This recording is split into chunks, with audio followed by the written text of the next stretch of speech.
Long ago, when the world was bright and full of stories, an evil wizard gained the power to touch the face of God.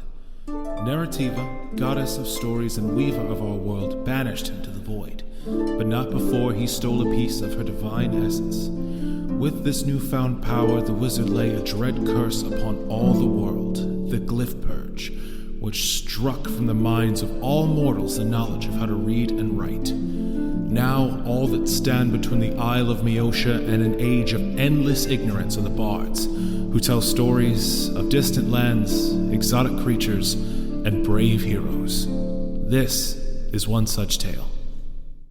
Hello and welcome to Challenge Rating Zero, the latest and greatest Dungeons & Dragons podcast to hit the internet airwaves. I am Sam, your Dungeon Master, and I am joined as always by my longtime friends and adventuring companions who may or may not currently be Googling Keith David. Hello, I'm Brian, and I play Hector the Gatekeeper. Hi, I'm Beth, and I play Rilla Longstrider. Brian, do you know him because he narrated several WWE documentaries, including the true story of WrestleMania? No, I actually didn't know that he did that. I know who Keith David is because I'm cultured. It's because he voiced someone in the Gargoyles. You know, the 90s cartoon we got show. Here because I didn't realize that Keith David was the voice of Goliath. I never pieced that together. So that is not why. No, I know your reference was Saints Row. Yes, very cultured. I was trying to reference it for the people in this call, not...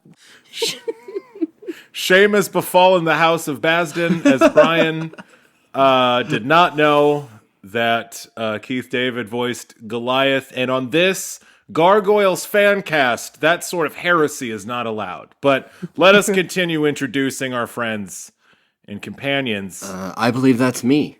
Tonight's special guest star, Alex, who's playing Ruger Firehide. For one night only, folks. And last but not least, we have the man who calls himself Michael, but who we call Parker. Michael Parker playing the druid Zurabak. Say hi, Parker. Who only knew who Keith David was because he was... I'm not done yet. Who only knew who Keith David was because of Saints Row and him being vice president. And say hi, Mass Parker. Effect was the main one for me. That's true. The Mass Effect franchise. Keith David's really been a blessing to all peoples. Do you think we can get him on the show? Yeah, I think if we really galvanized our massive listener base and really just threw just a shit ton of tweets at Keith David, just really inappropriate, like Gotcha. offensive tweets, like demanding his time and energy, I'm sure we could get him on our Dungeons and Dragons podcast where we joke about gargoyles sometimes. I think he'd really appreciate that. That sort of... You had me at inappropriate. Devotion to his legacy. So if any fans want to do that, I mean, any attention is good at this point. Somebody start an online petition. Man, I would listen to Keith David describe stonework to me for 3 hours. That man's voice is it's just honey, you know? Well, on that note. Anyway. Well, he did apparently also narrate a lot of History Channel things, so you probably could find a history of stones or something that he has narrated. It seems possible. Yeah, it's possible. It's just a great voice. I'm gonna get a cameo of Keith David. Do you think Keith David's on Cameo? Wouldn't that brighten up just anyone's day? It's like, hey, Keith David, say fucking anything. They rebooted DuckTales? Yeah. What? Yeah. Okay, all right. Now I have to take control of this shit now. That's enough. No, but real quick, because we were talking about Community as another thing that Keith David's been in, Abed from Community is on DuckTales. He's one of the voice actors in that. Okay. See, now we're two layers deep in DuckTales. Apparently he voiced Manny the Headless Man Horse in one episode of that. Probably won an Emmy. I'm traumatized by that name. That is The Headless Horseman, but in the DuckTales universe, animals are people, so he's a horseman. Brian. It's still He's a man unpleasant. horse. He's a man horse. Which sounds a lot like man horror, phrasing. which is not great for a children's show. Exactly. This is... Yeah. So that was our exploration of DuckTales, the reboot. I saw a headless man horror once. Ah! We're getting... If we can't keep the side joke of the Gargoyles cartoon show, like, if we can't keep that sidetrack on track, what are we doing? We're bleeding into DuckTales now. I won't allow it. You guys are in town. Your characters are in the city of Everspring. You got chores and errands to run. You got people to meet. For goodness sake, when last we left our heroes, Hector, Rilla, Zurabak, and the lawman Ruger Firehide. What's that? Heroes is a strong word. It's not, though, for 3/4 of the group. Yeah, that's what I was going to say. Yeah. Heroes plural is not a strong word here.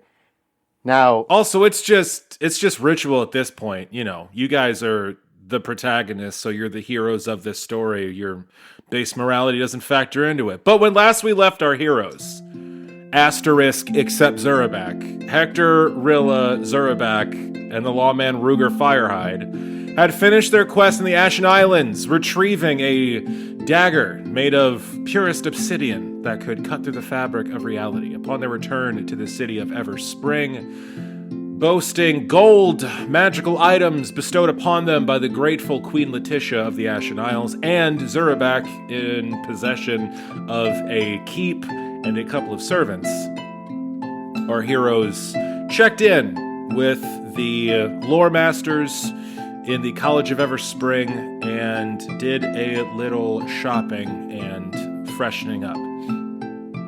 Rilla immediately went to go check on the dress that she had commissioned for the upcoming nuptials between Ruger's ex-wife, Shira, and the mysterious diviner, a powerful spellcaster in town. Once at the shop, she met the flamboyant, arguably obnoxious Charissa Lamstrand, a famous fashion designer who demanded that Rilla try on some of her gowns for a small fashion show she's putting on.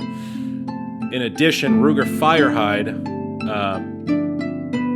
received a message. A runner was dispatched to his room by the diviner herself, asking for an audience at his earliest convenience. Hector checked in with Moonbeam, his bardic professor, and espoused some reservations about the Stricken's new growth in power, having retained a follower in Queen Letitia Skullsplitter, and had communicated that with his companions, trying to decide what might be done about curbing the Stricken's potential influence. And Zurabak feasted heartily upon the very well-stocked cafeteria of the College of Everspring, gorging himself, as is his wont, in a special chair created for him by the students and staff, as a small gambling ring has been set up around him, betting on how much he can keep down. And so we join our heroes now in the cafeteria of the College of Everspring. Hector, Rilla, Ruger, you have just finished breakfast, and I believe you have some errands to get to. Zurabak, you are face first in a large pile of chow, and Captain Kurz, the handsome half-orc paladin that runs the Order of the Quill, the nightly order here in Everspring, has sat down across from you, challenging you to an eating contest. What do you want to do first? I'm going to say you guys, Hector, Rilla, Ruger, you guys head out into the city proper to go about your business, leaving Zurabak and Captain Kurz in their pile of food. Zurabak, what are you currently devouring? I believe the last time it was some sort of pig.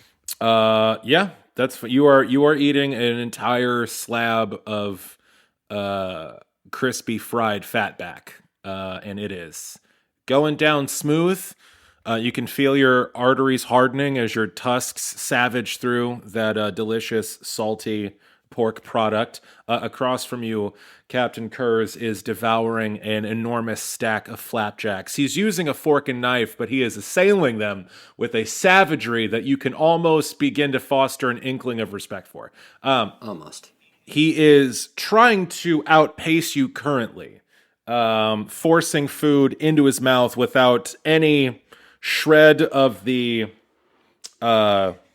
refined nightly reserve that he normally carries. Are you trying to match his pace to completely shame him in this competition, Zurabak?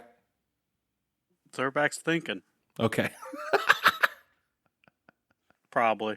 Okay, that's fair. Go ahead and roll me as you and Captain Kurz devour shit tons of food. Go ahead and roll me a fortitude saving throw as your stomach swells with the various pork products you have devoured just this morning. And Captain Kurz will try to beat you out. Let's see. Is it versus Faye or Poison? It is not. It's not versus Faye, and though some dietitians might disagree, not versus Poison either. 16 overall. 16? Okay. Captain Kurz got himself a 17. Just barely edges you out. You see across the table, as you're devouring this giant slab of pork, Captain Kurz is demolishing with like military precision this stack of like 20 flapjacks in front of him and putting it down quicker than you'd have thought. He wipes syrup from his lips and belches loudly and says, "Oh, I needed that. Zurabak, I have to be honest with you. I didn't precisely come here to challenge you to an eating competition. I have a situation I sort of was hoping to get your help with." Zurabak continues to eat. Rapt audience. I love it. Listen. There's something I need you to kill. Zurabak slows down a bit.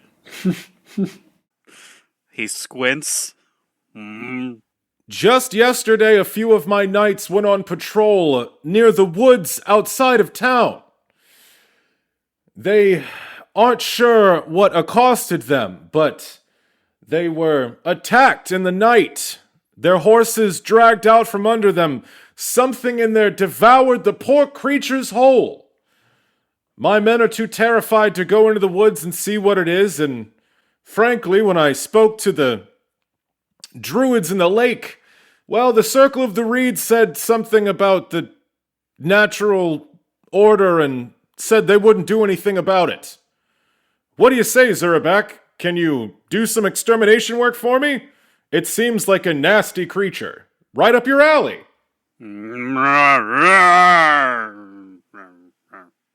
I can pay you?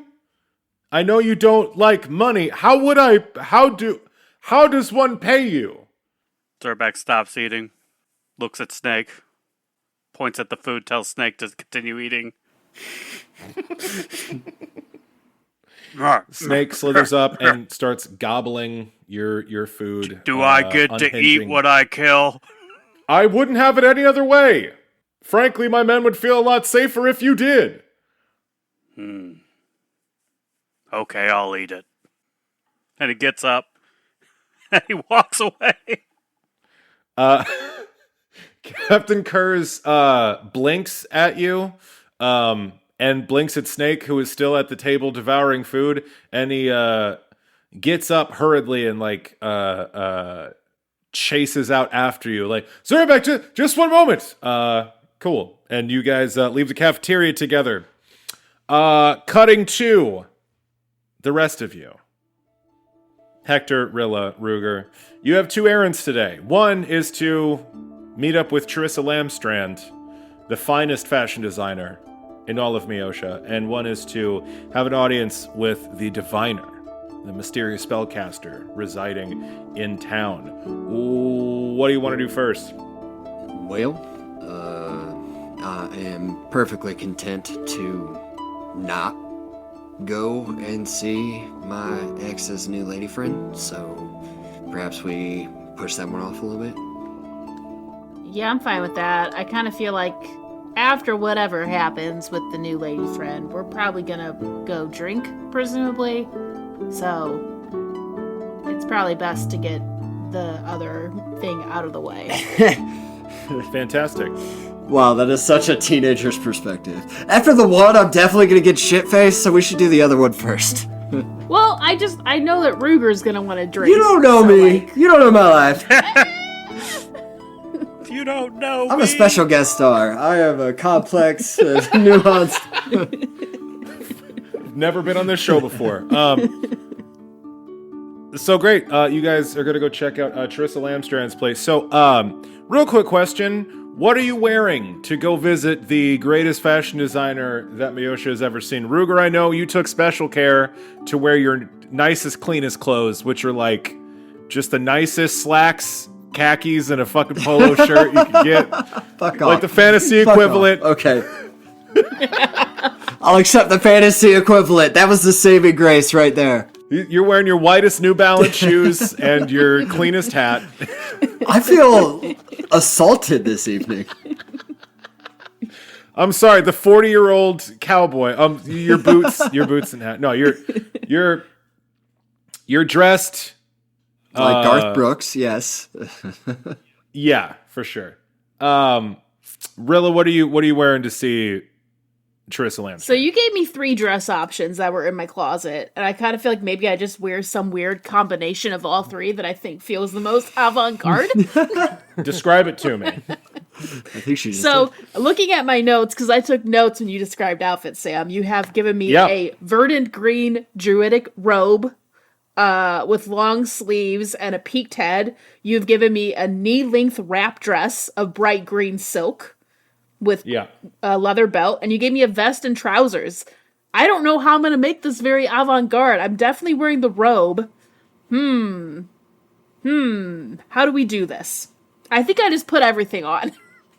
I think I put the robe on, and then I throw the vest over it. No. Yes, vest over the robe. Absolutely. Yes, absolutely. I drag Hector in because I need help. How do I impress this woman, Hector? who you've never met, by the way. It doesn't matter. I need to look weird, but fashionably so. And that's not really Well, Rilla's thing. Hector can definitely help you dress weird, that's for sure. These are the clothes of my people. It is a very deep V. Yeah. Yeah, fuck it. I just threw on some amalgamation of all of these things, and it probably looks really terrible. But I'm noticing everything's green, so it should sort of match, right? So You put on your druid's robe, you throw the vest on over it, you leave the bottom of the robe parted because you're wearing the boots and pants, and then you turn that wrap dress into a green fucking trailing sash. beautiful. Having amalgamed this for far too long. And then I transform myself into a water elf so that I've got like a blue-green combo of colors going, and we walk out the door. Fantastic. Wow. I'm so glad you I was all able make- to help. Hector's wearing what Hector always wears. And describe that for us, please. I don't know. I remember you wearing nothing that one time. Yeah, that's seared enough. into my brain. so. You know, it's a sleeveless leather tunic with a deep V, incredibly deep V. Deep V. In my heart of hearts, I wanted Brian to just duck down so we could see his background picture and say nothing. Right. Like this. This is not a visual medium. Yeah, Brian's background picture on our Skype call is a lovely portrait of his character. So yeah, sleeveless leather vest with a deep V and just leather pants and some magic boots. Yes, which are a powder blue. Everything else is brown or brownish reds. He's also got his headband, which I believe I now have the like medallions that we got. I have affixed on my headband. Oh yeah, your badge as a Yes, protagonist. badge. Your right. holy symbol of the god Protos. But then, yes, the boots are starkly different powder blue winter boots because they're magic boots. Sweet. So thus bedecked, you all head out. There's a little bit of dirt and a little bit of dried blood. He does mostly wipe them off. It's leather, so it doesn't stain too bad, but you have to leave a little bit of dried blood so your enemies know. Sure. So you guys head out. It is incredibly easy to find Trissa Lamstrand's place. As you go walking through the streets of the city of Everspring, the surging masses flowing around you, you are surrounded by the citizens of the city, students rushing back and forth from shop fronts buying supplies for school, many merchants and craftsmen hawking their wares, and the brightly colored streets intersecting at crazy angles all around you. Every street corner graced with a fountain or a plaza where performers fill the air with music. But Trissa Lamstrand's fashion studio is not hard to find. It is in the textile district, and it is the largest building by far in the entire district, lying at the end of a brightly painted red cobblestone street. You find a 2-story building that is made of gleaming white stone, accented with tasteful daubs of gold filigree, gracing the various curves and scrollwork all along it. The doors are wide open, and the many windows facing the street are full of mannequins dressed in some of the most garish gowns and outfits you all have ever seen. Crazy combinations of colors and textures, plumage and sashes and skirts of all cuts and varieties. And there is a large throng of fashionistas, these bored gentry, just sort of hanging out outside of the studio, staring in the windows in wonderment. You guys walk in and you see an enormous showroom floor. There are rows and rows and rows of bolts of cloth hanging from the ceiling, and the walls of this enormous chamber and everywhere are an army of mannequins, all swathed in the latest high fashion. And in the center of this showroom is an elevated platform, a runway, a long stage, the back of which disappears behind a large velvet curtain. And you see, surrounded by assistants, the tall, powerful form of Trissa Lamstrand, who is wearing a floor-length blue dress that seems to be made entirely out of feathers. A large plume of feathers erupts from her crazy swirling updo, and she sees you all come in and says, "Oh, finally, the talent has arrived! Rilla, my dear, it is so good to see you." It's wonderful to see you too. What bird is that from? It's really cool. I'm not sure the name. It hardly matters. They're extinct. But I believe I got the last bit. And doesn't it look marvelous? It does. And really, pokes it a little bit. It flutters under your touch. She looks you up and down and says, "My word, Rilla. With a fashion sense like that, I'm not even sure you need my services." Of course you do. And your companions, are these your footmen? What is the situation here? Well, this is Hector. He's my friend. And this is Ruger, who's, we hired him, so maybe he counts more as a footman, but at this point, he just also hangs out with us all the time. I nonchalantly brush aside my duster coat, revealing my protagonist pin on my chest, my fucking badge of status. I say nothing. Ruger, you'd be the firehide I've heard about. Interesting. Your accessories, darling, are incredible, but that coat seems a little worn. And you, Hector, do you track mud into every building you walk into, or just my salon? Yes. Definitely. Most definitely. I bring a little bit of everywhere I've been to everywhere I go. I look at the bard in admiration. I look at the barbarian in admiration. Naked, open admiration. Charissa holds up her hand and, like, strokes her fingers on the back of your cheek, Hector, and says, "Sweetheart, you are far too pretty for philosophy." I must say, with that frame, I could really do something with this. Oh, I bet. Certainly far better than the rags you're currently dressed in. Anyway, that's for another time. My dear Rilla, I have some investors here that I need to impress. They've fronted quite a bit of money for my last excursion to find rare materials to craft my masterpieces. I had models lined up to show my wares, but unfortunately they all quit. Apparently, a life as a fashion model no longer suited them.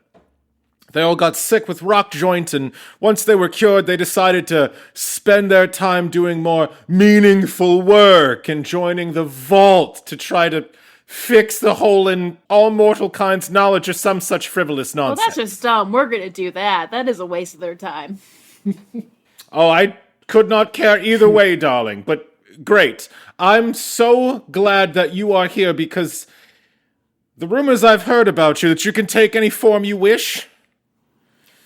I mean, it has to be humanoid, but yeah, generally. I'm hardly in the habit of knitting dog sweaters, dear. What about cat sweaters?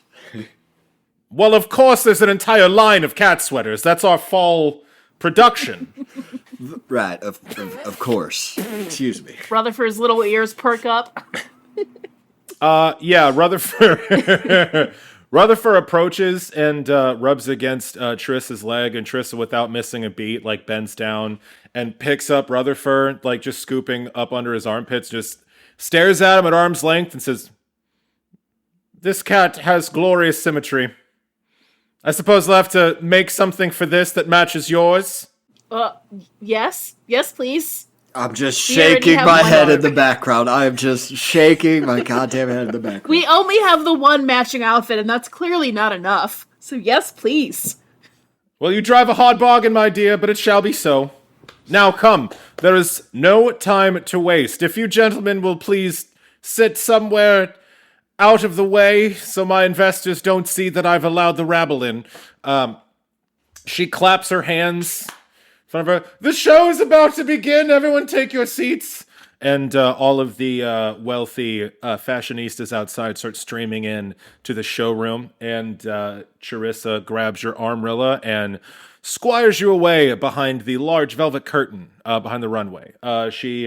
You see a room. There's a flurry of activity. You see a large cadre of people sewing, cutting, measuring all sorts of kinds of fabric, and also stuff that doesn't look like fabric. You swear to God, someone's cutting up like gold leaf, and someone's like knitting reeds together.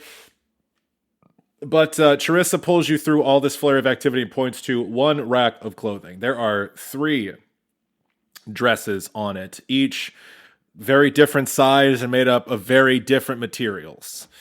She points at them and says, "This is my problem, dear. 3 dresses, each made for a specific model, and all 3 of them have quit. So, I need one model to fill out all 3 dresses, and I am sure that you will be able to accomplish this. Yeah, that shouldn't be a problem. Let's show you what we have. The first one. This gown is made from, well, a rather difficult material to obtain. This is made of troglodyte hide. You see these scintillating scales, and she points out a dress with a stiff, sculpted bodice that is completely lined with just waves and waves, these tiny scales that seem almost like pearlescent in color.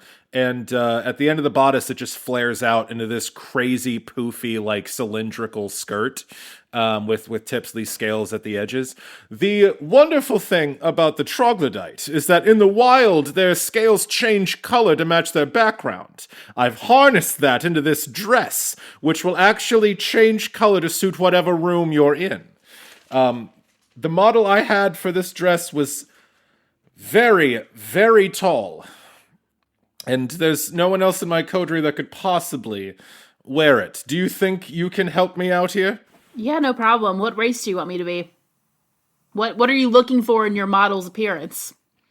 I am looking for willowy elegance, tall as a proud standing tree, and graceful as a swan.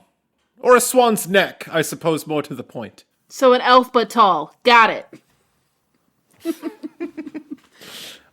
This next one is made from drider silk. And she points out this, like black, almost like cocktail dress. It is, strapless and, like the deepest ebony black, like almost matte black, like it doesn't even shine in the light. And, it is, has a, slash of silver from like the top of the bodice just all the way down through the skirts, which are pleated and has a bit of a tail going on behind it. She says, this one is made from drider silk. Driders are horrifically violent and terrifying spider people, darling. I cannot tell you how difficult it was to get their silk, but the benefit of this particular gown is that it completely diffuses light, as you can see. Whether it's the natural light of a torch or even magical light, it flings it back wherever it finds it. A very useful thing. And this, the model for this dress was a bodybuilder. She was incredibly tough. Built like a brick shithouse, you might say. So I'll need someone broad with expansive shoulders and rippling muscles to really show the definition of this particular outfit. Okay. And then this last one is made of razor grass from the edge of the freeholds. This one is tricky. This one was made specifically for my smallest model, a kobold woman. Her scales kept the razor grass from actually slicing into her flesh, which is the one drawback of this wonderful, kicky little number. Well, that sounds fun. And she shows you this last dress. It has short sleeves and big, puffy shoulders.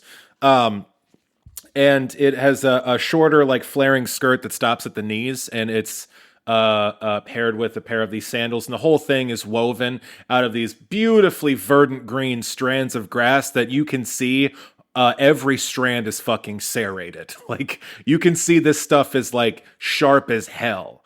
And it's made for, obviously, like, a small humanoid. And she says, well, these are the 3 gowns. If you'll don them in order, fill them out as best you can, I shall go entertain our guests until you're ready to come out. Not a problem. Just give me the signal. Have you ever done this before? Specifically modeling, no, but I've definitely acted like other people quite a bit. Well, lying is half of fashion. You'll do just fine. You'll just put on the dress, sashay your way down the runway there, sashay your way back. But be sure to sell it. You want to try to impress the people here. Well, I'll leave you to it. And she bustles out of the curtain. She turns around, holding the curtain open, and winks at you. Such a huge wink you can almost hear it. And slaps the curtains closed and goes and sits down. As she steps out there, Hector is telling some crazy action adventure story to the investors. Fantastic. Yeah, go ahead and roll a performance as you're regaling these people with your storytelling. Ruger, what are you doing out here? Surrounded by your betters. Well, really got me thinking about drinking a little bit, so I snag, I don't know, a tequila sunrise or a mimosa or something off of what I presume to be the waitresses or waiters floating around with.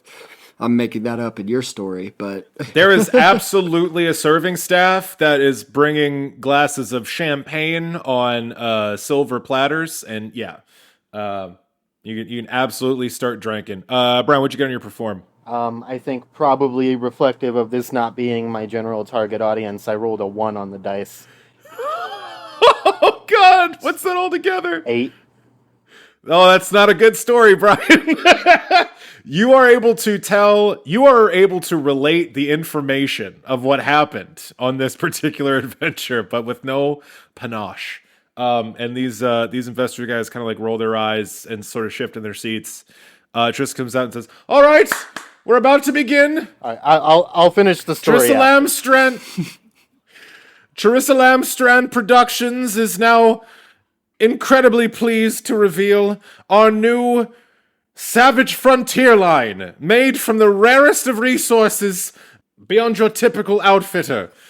This first gown is made from the hides of troglodytes themselves." And she claps her hands, and a small group of musicians in the corner that you guys didn't see before starts playing like what sounds like house music. It's really sort of like lo-fi, like synth hop shit, and a bunch of magical dancing lights start twirling around the ceiling, providing some mood lighting. And yeah, Rilla, it's your call. Cool. So, the first one is a tall, thin, elfish person, so I turn into that. I throw in this multicolored dress. I think I'm gonna go with, like, because it's so bright, I think I'm gonna go, like, pale, like, white hair, and I might do, like, shadings of color on my skin. Like, a little bit, maybe. Very cool. Just because I can. Because I have full control over what my body looks like, including, like, skin tones and solid everything, so... So yeah, you morph yourself to put this dress on, and then it's still a little tight, and you morph yourself just a little bit more to fit in it. It feels weird as hell. It is incredibly restrictive and very stiff. You can tell this like troglodyte hide is not a supple material. But yeah, you eventually get in there, and yeah, you put on this lighter sheen and this very bright hair, a beautiful match, and yeah, you step out onto the runway. I'm going to need you to roll me a perform check or a charisma check, and if you'd like to augment this with magic in any way, shape, or form, you're more than welcome to do that. I mean, she's already doing that. She is. Augment more? Yeah. Yes, if you'd like to further augment this with magic, you're more than welcome. Because I was going to say, what I did gives me a +10 to disguise, but that's not really the point. Yeah. Hang on, let me check. So my performance is a flat 0, so I guess I'll be doing charisma. It's the same thing. They're both gonna just be my charisma plus whatever I roll. For sure. So I guess it's just gonna be a whole bunch of like prestidigitation shit, yeah? So let's see. This is the multicolored dress. I have rainbows just flare out from all around me for fun. Fantastic. That's what I do. Fantastic. Yeah, you sashay out onto this runway, and from the tips of your fingers, these like beautiful rainbow patterns pop up out of nowhere, reflecting off of the pale skin you've chosen for this form. And as these rainbows start shining, the troglodyte scale gown you're wearing ripples and perfectly mirrors all of these rainbows that are throwing out around you. So it's like you're fading in and out of them. A beautiful optical illusion. So Can Ruger and Hector tell that is Rilla? Do we?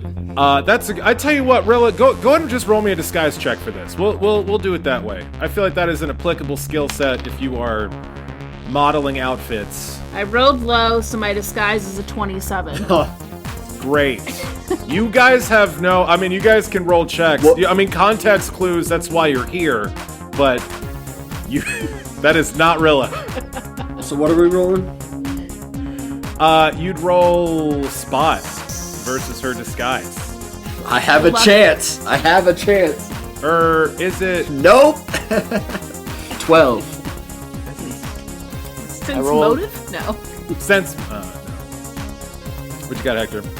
23. So you guys know through context clues that, like, obviously you came here for a modeling gig. That's obviously Rilla. But there is no fucking trace of the person you know as Rilla in this willowy form. This like 7 foot tall, graceful swan-like creature rippling in fucking rainbows that is walking out here.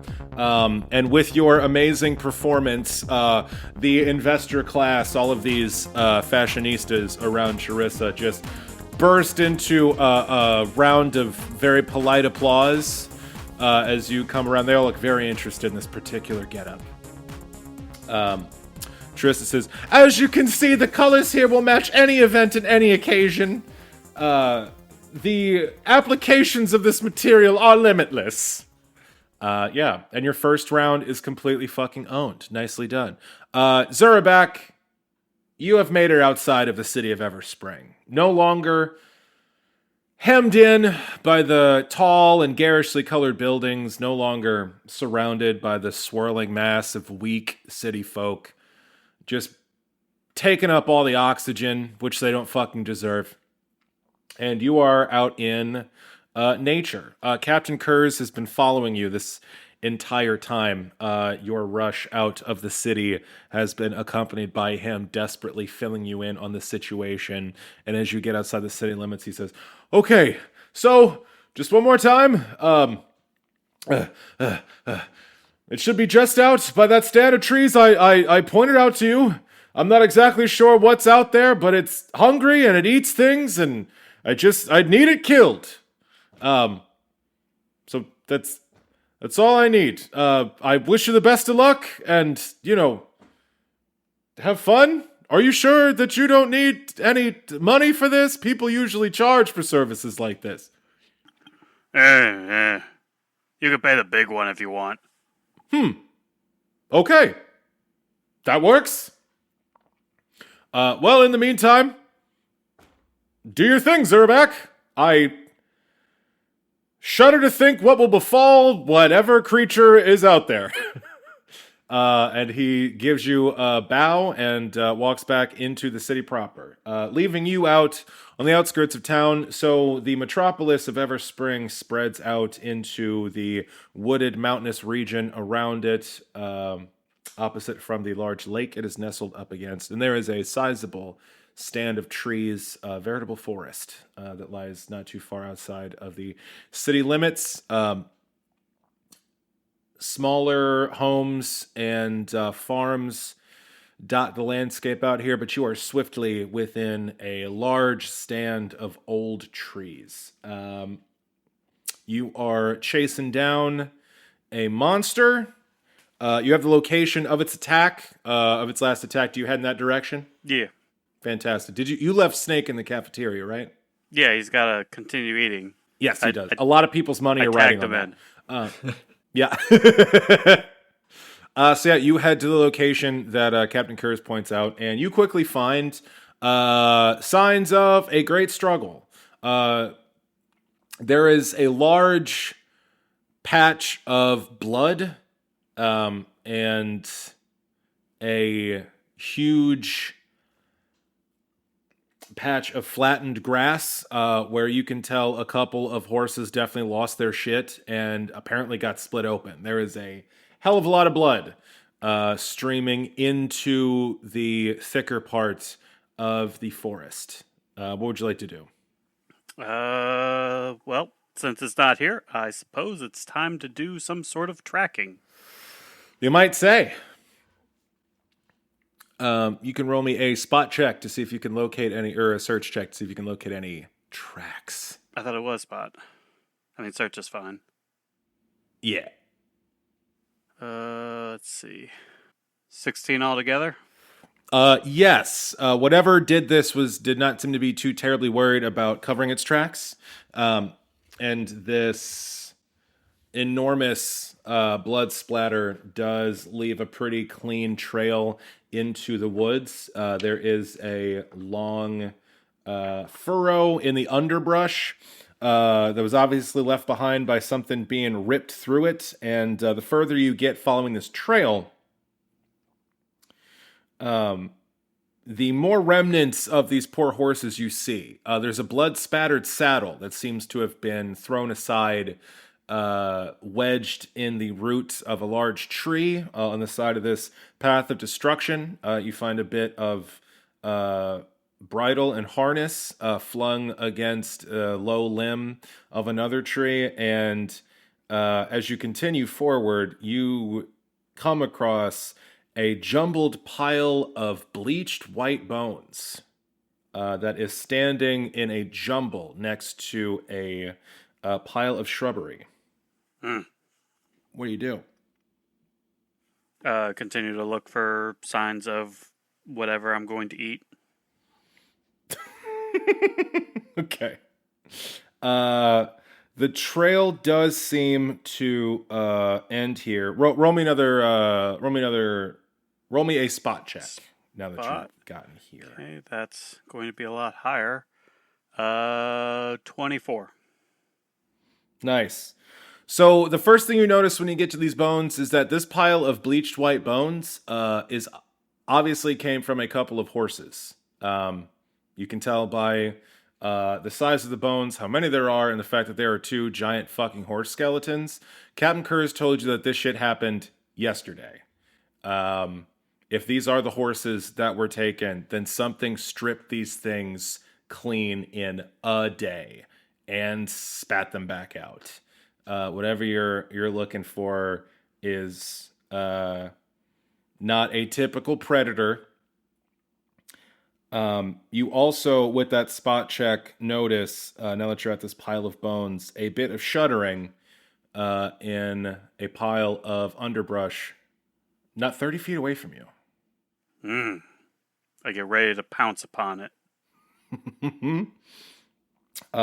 You lower yourself down and get ready to pounce, and you see a long, sinuous vine covered with greenery, with a thick core of woody material slink its way backwards into this stand of shrubbery, and then,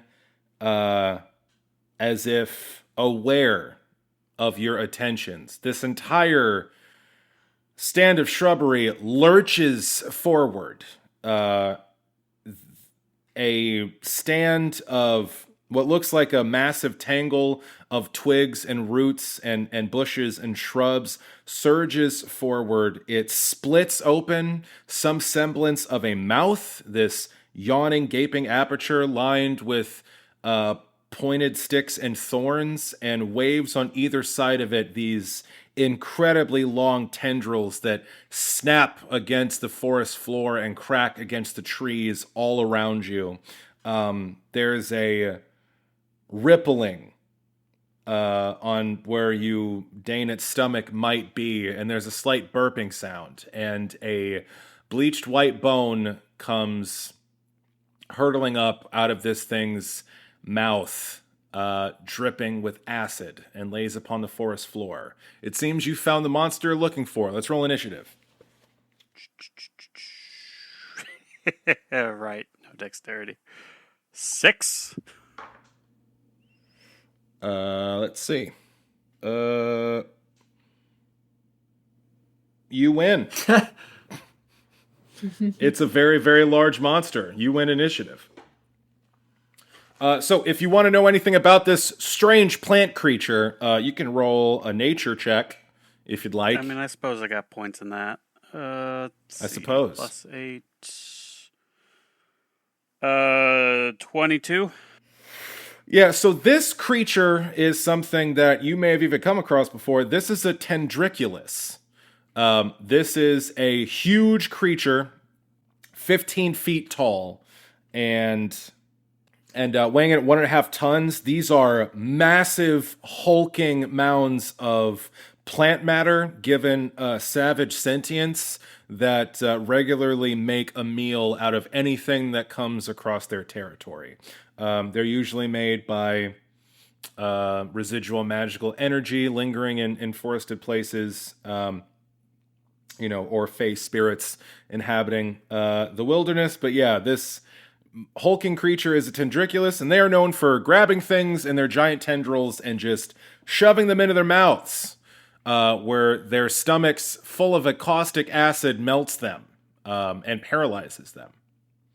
So that's what you know about this creature. You are first in the initiative order against this tendriculus. What would you like to do? Gotta do my standard action to do aspect of nature. We'll go with the vigor and the constitution one, wherever the one that one went.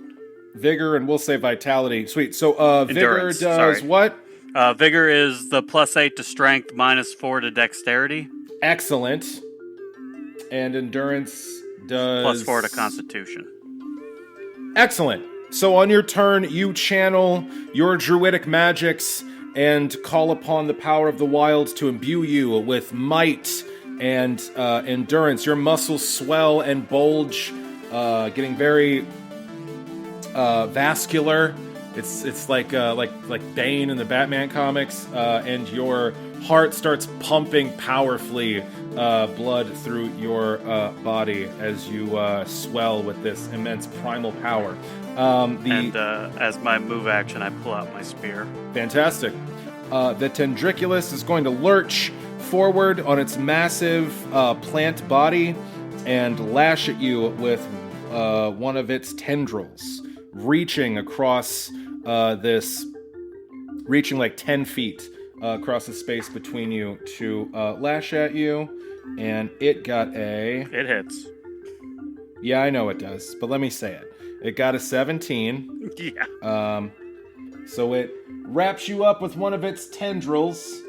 And let's see. You are going to get hit for 17 points of damage. And as this thing likes to do, as soon as its tendril wraps around you, it attempts to hurl you up off of your feet and towards its mouth. I'm going to need you to roll me an opposed grapple check as this thing tries to hurl you towards its yawning mouth. Hold on. I really need to... I know, your strength Yeah, went up by I a need lot. to make a note where my stat should be then. Just +4. Okay. So my grapple's 15.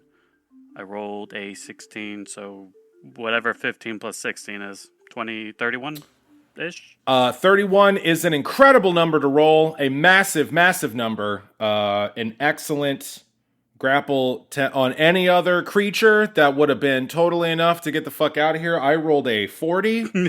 I rolled a 17 plus 23 for this creature. So it pops you right into its fucking mouth. Zurabak about to get eaten. We're going to... Well, not this turn.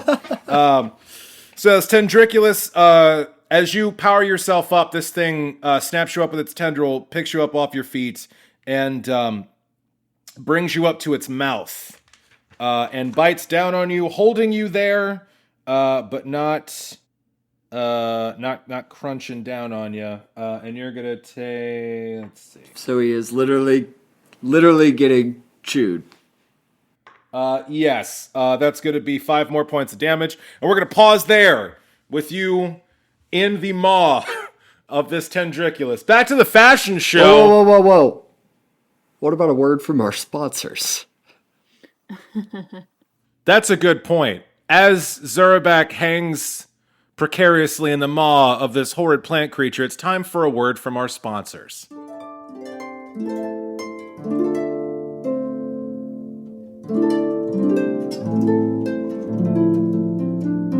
Hey there, listeners. It's Sam, your Dungeon Master, and I have some exciting news. We here at Challenge Rating Zero have our very first sponsor, Apotheosis Comics and Lounge. Find them on South Grand or at their new location on Cherokee Street. Or, for those of you listeners not living in St. Louis, Missouri, find them at shopapotheosis.com. Voted St. Louis's best comic book store twice over by the Riverfront Times, Apotheosis Comics and Lounge should be your one-stop shop for comics, graphic novels, D&D swag, and more. Not only can you find the latest titles from your favorite superheroes, but you can do so with a cold, locally sourced beer from your favorite St. Louis breweries. That's right. Not only can you find comics and cold beers at Apotheosis Comics and Lounge, but you might also come across yours truly, running one of my favorite role-playing games, Dungeons & Dragons. Apotheosis Comics and Lounge, the latest and greatest sponsor of the latest and greatest D&D podcast, Challenge Rating 0. Check them.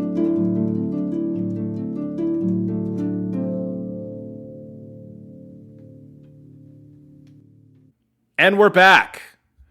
Rilla Longshadow, you are working it hard on this catwalk all day and all night. You have just finished showing off the troglodyte scale gown.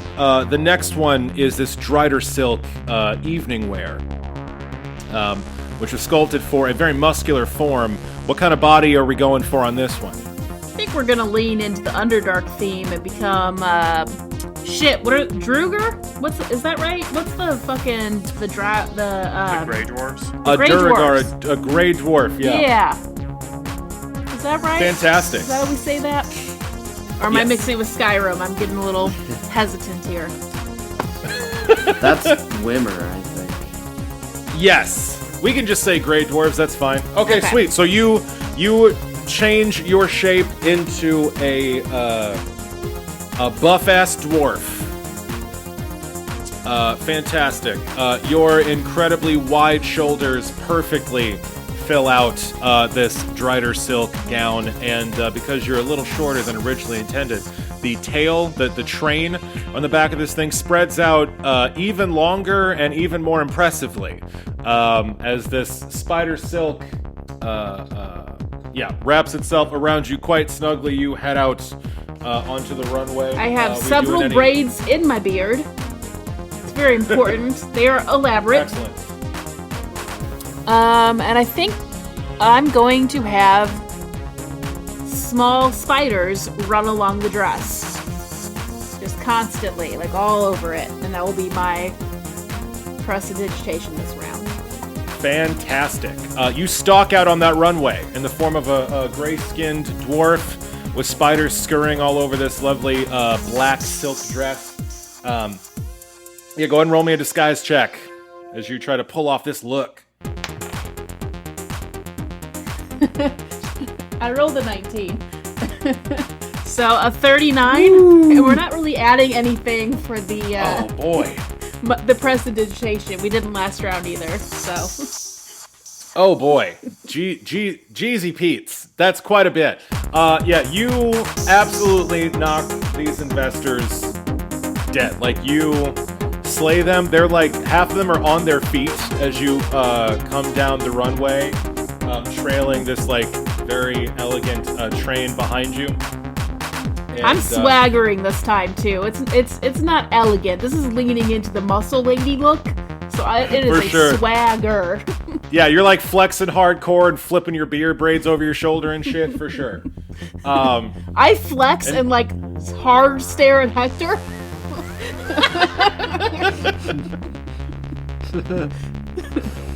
I'm intimidated. I am miming like flex moves to you to use. like this one. Do this one. Okay, now do this one. Okay. Charissa is on her feet applauding. As you can see, this Drider silk can fit nearly any form and caress all of its contours as needed. And you fucking wow these people. They are already like murmuring amongst themselves about how much fucking money they're going to be investing in Lambstrand Studios. The second round goes amazingly well. Third and final outfit. We've got this small razor grass skirt. Time to be a kobold, which I can do, no problem. So you change your form one final time into a small, scaled, lizard-like creature with a pointed snout and tail. Any particular highlights for this gown? Or this skirt, I should say? You know, this time I don't really feel like I need a chest to hold the dress up, so I go male, because, like, I'm a lizard person. Why not? That's a little more Fantastic. fun. And I think mohawk is what I'm going for. Excellent. Is the mohawk serrated? Yes. Yes, it is. Yeah, it is. Oh, you guys. So you stroll out in this razor grass skirt, which swishes wonderfully as you move. All the different bits of this razor grass definitely moving uncomfortably against your scales, but because of your tough hide not drawing any blood, but you can tell automatically this dress is fucking hazardous. This is not comfy. You can tell this thing would fucking cut anyone else to ribbons. But it looks amazing. This beautiful verdant green. And yeah, you head out there with your serrated mohawk and roll me one last disguise check. I did already, and I rolled low, so it's a 27, which I think is what it was the first time, too. Yeah. That's still very good. Not as crazy as the last one, which you totally owned, thanks to Hector's flexing interventions. But yeah. You go strike a pose in this last gown. The skirt is shorter and a lot flouncier since it's made of fucking grass. It's a lot easier to move in. And yeah, you fucking bust a move out there. And I think when I get to the end of the line, I have like a bunch of flowers bloom out of nowhere all over it for a second. Fantastic. Excellent. And yeah, as you get to the end, Charissa stands up and says, "And finally, the pièce de résistance, the very cutting edge of fashion, the bleeding, severing edge of the fashion world. I give you the sawgrass gown. This lovely piece is so deadly that only those with the toughest hides can handle it. This will be the absolute pinnacle of any collection for those brave enough to wear it in public or in private." All the investors laugh politely. I chuckle heartily like a hillbilly. There is a spittoon if you want to just hit that up. I do, and then I grab a second flute of champagne.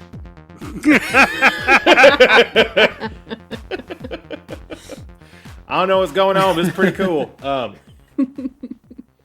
Yeah, and with that, Charissa says, "And that is the current line. Anyone wishing to make investments in our next venture is more than welcome to place your inquiries with my assistants. I must check with the talent. Thank you all very much." And yeah, she rushes back behind the velvet curtain where you are, Rilla. And she jumps up and down in delight, all of the feathers of her blue dress and in her crazy plumage just jostling insanely as she jumps up and down looking like an exotic bird. She says, "That was wonderful, darling, splendid, excellent. I could not have asked for better models. You absolutely encapsulated those outfits. I also like the little magical touches at the end. I must say, you sure know your way around some pageantry." Oh, thank you. Yeah, it's a part of magic that I really enjoy. It's great to not be me, you know? It's a good feel. And Rilla starts to like change out of the kobold outfit and gets sliced up a little bit and pauses. It's like, not yet. Yes, you must be careful with that one, dear. You must be careful. And believe me, I'm in the fashion industry. No one likes to be themselves. That's why I'm here. Now, listen, in regards to your particular needs, you're going to a wedding, is that correct? That is correct. I think I'm supposed to be eye candy a little bit, subtly, perhaps. Well, while that is completely inappropriate for a girl of your age, it's also completely in line with the fashion industry, so I'll go with it. Social commentary. Fuck. Poignant, Sam. Good job. Anyway. She says, well, you delivered so incredibly on this little favor I've asked of you that not only will I provide you the most stunning wedding dress you've ever seen, I'm sure that your groom will be knocked out of the park. Nope. I am a guest. I am not getting married. Oh, my dear, forgive me. I'm so sorry. I assumed that you were... Ma'am, I am a teenager, and maybe out in these woods or whatever's going on in this part of the world, this is an acceptable time to marry, but I'm a baby, okay? Just a wee little baby. I am a very young elf. I'm only 117. Forgive me, dear. You look like 150 at least. Forgive me. It's all that experience in your eyes. It ages you up a bit. My apologies. You're a guest at a wedding? This isn't the diviner's wedding, is it? It is. That's going to be the social event of the season. Ooh, the pressure's on now. Well, I'll tell you what. Anyone associated with me shall not go to this wedding looking like a commoner. You and your companions will all get Lamstrand originals. Leave it all to me. I'll need to see you in a day or two for the fittings, but I think I have some ideas of what I'll make for you and your gentlemen companions. If possible, you need to make Ruger look extra good. Not that I said that, but like really, his ex is the one getting married, so we need him to look extra fantastic. Oh, how scandalous! I love it! Oh, no. Oh, no. Don't you worry, dear. I'll have my people get on it right away. Now, get on out of here. Go. We have work to do. And she scurries you out from behind the curtain, and you are all put into the hands of assistants who shoo you out the front door. Back to Zurabak. Zurabak, you are currently in the clutches of an enormous plant creature. Its tendrils wrapped around you. He's currently in my clutches. It has wedged you in its maw. It is your turn. You are being grappled by this thing. What do? Stab it. Okay. Wow. Straightforward. I dig it. Well, you're currently being grappled, so you can use a light weapon. I'm just really looking forward to watching the tables turn and Zurabak just get eaten alive by a plant monster. And then our next quest is to go figure out what happened to Zurabak. We're not going to look too hard. I'll just ask Curves and he'll tell us. Like, well, you see, I sent him out to his doom. You guys want to go deal with it? Yeah, so if you're grappling, you can use an unarmed strike or a light weapon or like a natural weapon. That's what you got. So, Zurabak, you are in the clutches of this thing's mouth. Unfortunately, your spear is too big to be wielded properly in this close quarters combat. You got anything else? Technically. Okay. I like technically. But I think it's still in the mold. Oh no! Oh no! Oh no! That's fun. Is it? Because yeah, he grabs for it. And probably smashes the mold with it. You're gonna need to roll me a strength check to try to bust this mold, Zurabak. What is happening? Real life. The end of our campaign is what's happening. This is my beloved canon that is getting consumed by the darkness in real time. I love this I so hate much. It hurts. I hate you. But at least I'm gonna look dashing in my final days, Let's see. Strength check, you said? Yes. Hold on. Bonus will be a 9. Ooh, that's promising. 25? 16 plus 9. Holy shit. Zurabak, you reach for your spear as you are being grappled by this enormous plant creature, and you realize that there's not enough play, there's not enough room to get a good thrust on this thing going, and you scrabble around for another weapon to utilize in this scenario, and you realize that you have in your possession the lead mold that you used to forge the obsidian dagger, the MacGuffin from your last adventure. And as your hand slips into your terrible, terrible sack, you pull out this rectangular... There's not much in that sack anymore. No. Phrasing. You pull out this mold, and with your incredible druidic strength, augmented by the power of your wild aspect, you break this mold in half. You snap it open, and you find inside a beautifully smoothed, perfectly shaped dagger made out of jet black volcanic glass. It is about a foot long, and based on the contours of this mold, seems to be just wickedly, incredibly sharp. Now, it took your turn, your standard action, to bust that thing out. So, unless you got anything for your move action, you're still grappled by this creature. Nope. Okay. So, just as you pull this dagger out of its mold, and you see the sunlight dappling the forest floor, gleaming off the contours of this volcanic glass, this Tendriculus tries to stuff you down its gullet. We're going to roll opposed grapple checks as this thing tries to swallow you, and the devourer becomes the devoured. Let's see. What'd you get? I rolled an 11 plus more math. Normally 11, so 11 plus 15. 26. That's very good. This creature rolled a 38. So as you struggle against it, it does finally push you the rest of the way into its mouth. So just as you snap open the mold and get this obsidian dagger sharp enough to cut through reality into your hand, the light disappears as you are stuffed into this creature's gullet. You slide down a 5-foot drop, and a horrific combination of snarling spikes and sticks ravage you, and you find yourself in a strange pocket inside this creature that is lined with acid. I need you to make me a fortitude saving throw against poison. Not Faye? Not Faye.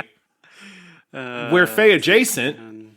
24? Yeah, 24. Fantastic. You are able to fend off with your incredibly rugged... Oh, shit. Sorry. 26. Oh, it's even better. With your incredible half-orc constitution, your habit of living your entire life in the worst fucking environments any mortal can, you are able to stave off the natural poisons inside this creature, and you are not paralyzed as its other prey usually is by the juices inside of it. Congratulations. It is now your turn. You are inside this creature. Everything around you is a mass of pitch black roots and sticks and vines that are crushing against you and bubbling with caustic fluids. What do you do? Let the stabbing begin. Fantastic. No. Let's see. Uh, You hoist the obsidian dagger in your hand and begin cutting. First attack is 12 plus 15.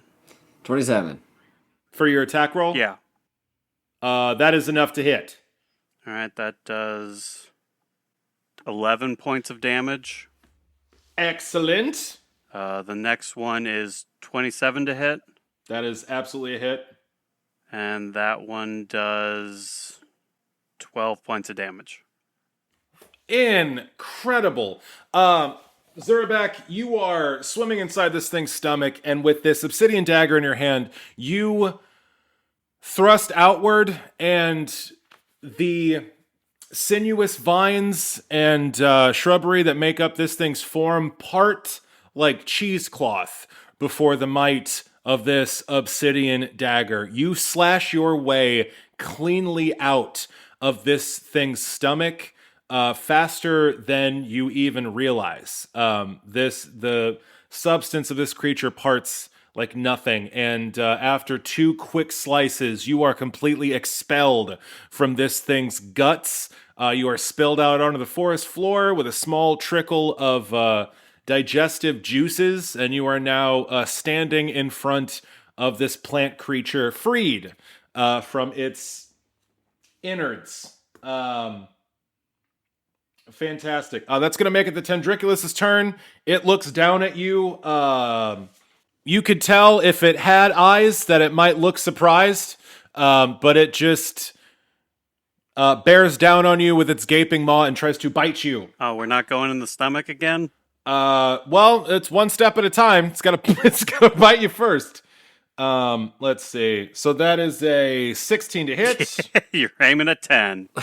Yeah, which is gonna be 15 points of damage. Okay. And grapple checks as this thing tries to gobble you back up. Oh, yeah. Roll the... Yeah, no. Well, I rolled kind of low. I got a 31. I think I get in the 20s, maybe. I don't know. I'm not going to do the math. Okay. I rolled a 4. I got you. So yeah, as soon you carve your way out of this thing's stomach, and it dips down and snatches you back up in its mouth and holds you there, pinning you in its maw once again as you try to struggle your way out of it. Cut to the rest of the crew. Hey, it's us. Ruger, Rilla, Hector, you all just left the studio of Trissa Lamstrand. You've just seen a lovely fashion show. What do you want to do next? Drink. Well, Ruger, are you ready to go meet your ex's new beau? Well, honestly, I guess ready as I'll ever be. Y'all ready to accompany me? Yeah, I'm feeling great. I just stunned a bunch of people looking like sick, different creatures. You guys enjoyed that? Was that cool? Felt as cool as I felt. You know, honestly, Rilla, I had pretty low expectations going in, and you definitely exceeded those expectations. I will give you that. Yes, I fully understand the point of fashion and enjoyed that. The flexing, that was really good. The flexing. I also like that. I did like the that part, mohawk. That really caught my attention. Yeah, rainbows. Can't forget about the rainbows. It is as you all finish up this conversation that you find yourselves on the plaza outside of the most conspicuous building in all of Everspring, besides the college, the Diviner's Tower. This incredibly slender gray stone tower dominates the skyline of Everspring. It is by far the tallest building, soaring some 60 feet up into the air. Oh, fantastic. And looks almost like it's too thin to support that height. There's a small plaza out front with a lovely fountain and a wide staircase leading up to a pair of double doors on the front of this tower. And as you all start crossing the courtyard out in front of it, the doors open, seemingly of their own accord. Well, no one seems to step out. That's not ominous at all. I know it only goes for like a brief range. Check? Yeah, I roll a detect evil. I just cast out one of those there rages and maybe keep that beam up.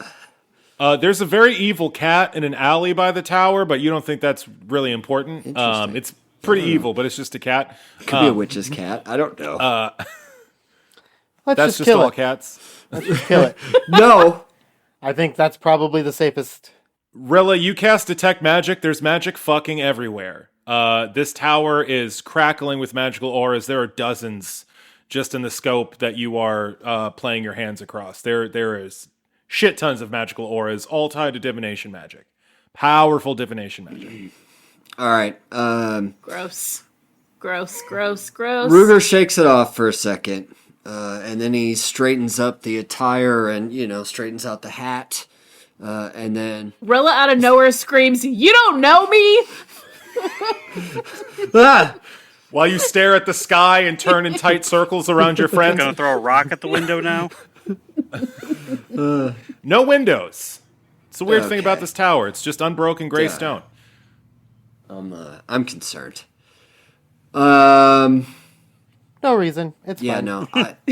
I give one last look at my companions and then march into the door, hoping they follow me. Please don't abandon me in my time of need. You get inside the doors, and you are met with a very, very Spartan foyer. These doors lead into a pretty unremarkable room of the same gray stone as the building outside. There are a few magical torches set against the wall with continual flame spells. They have an array of mirrors behind them to throw more light. And besides a pair of couches on either side of the room and a long, simple blue carpet running along the center, the only other thing of note in this room is another door.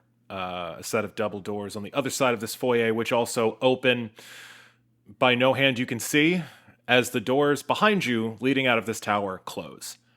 Yep. That all tracks.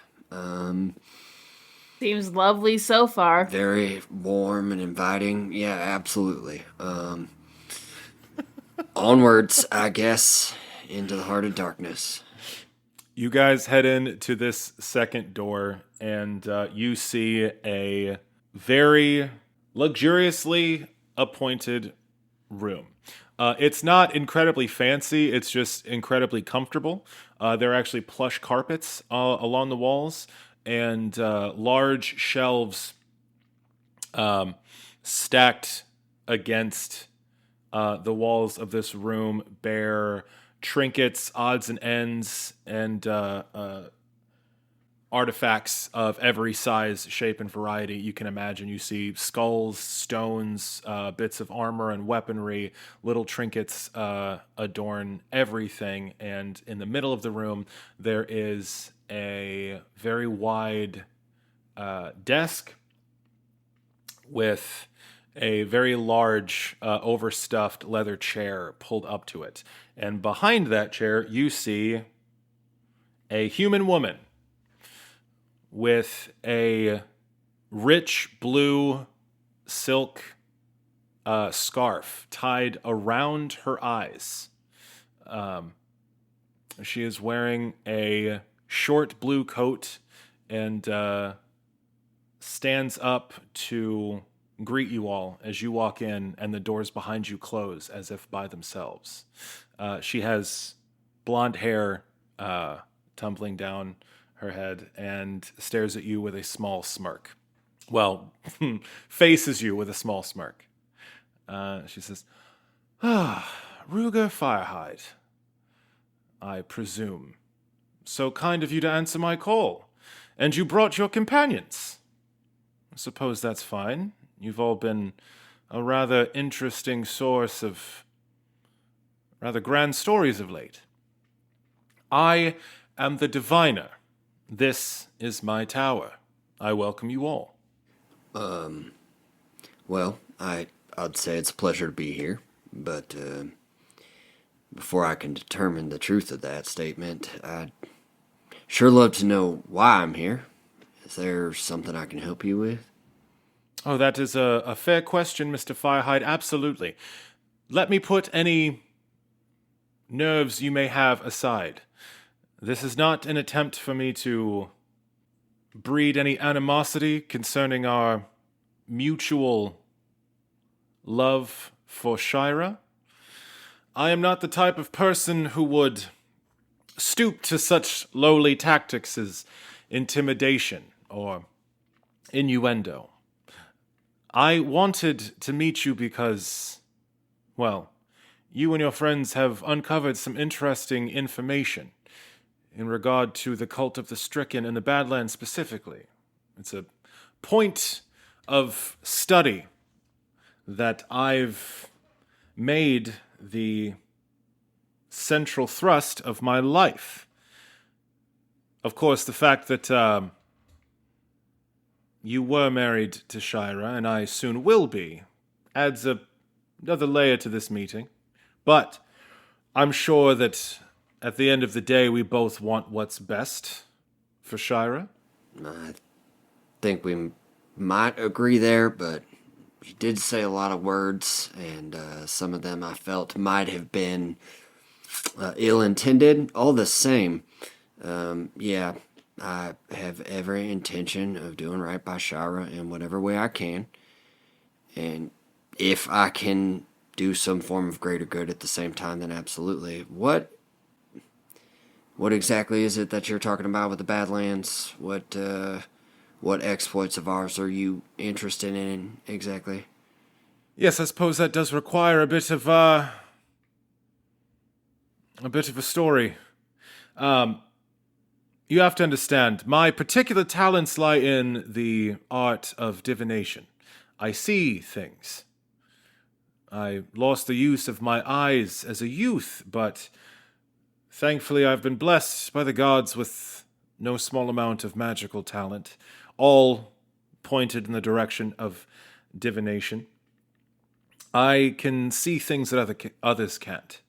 I can see things far away, close by, and I can gain a limited grasp on things that might be. As she's talking, you suddenly see all around you dozens of these tiny glowing orbs that flit down from the ceiling. They looked almost like light fixtures before. They're all this shining blue, and they flit down, and one of them comes up to each of you and hovers like a foot in front of each of your faces, and you can see on these glowing blue orbs what looks like an eyeball is worked onto them. And the diviner says, "These eyes help me, well, regard the world around me. Forgive me, I have many of them, and they assist me in my work. Let's start there. Come, follow me to my study." I nonchalantly cast Detect Evil.